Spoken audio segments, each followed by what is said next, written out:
Andy, back at FANUC UK today, very excited at the prospect of your event, which is happening in about 3 months' time. The focus is on automation. Why have you gone down that path? We're generally looking, Paul, at automation because we're seeing an upturn in our opportunities business. We're trying to educate the marketplace to look at automation solutions in whichever industry they're in.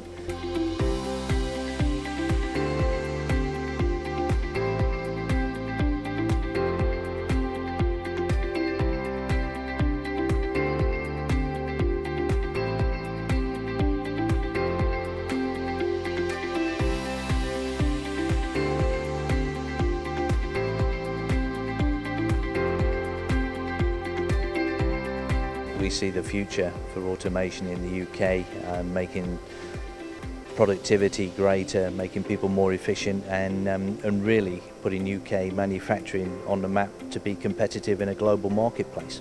And when we come to events at FANUC, it's often about machine sales, the robo-cut or the robo-drill. Those are incorporated into this event, aren't they? But it goes beyond that too, doesn't it? Yeah, it does. We're looking at all the aspects of the equipment, machines that FANUC build and make and sell, and obviously looking at automation solutions for each and every one of those products, really to make our customers' lives easier to run fully automated production and to utilise and get maximum efficiencies from the machines.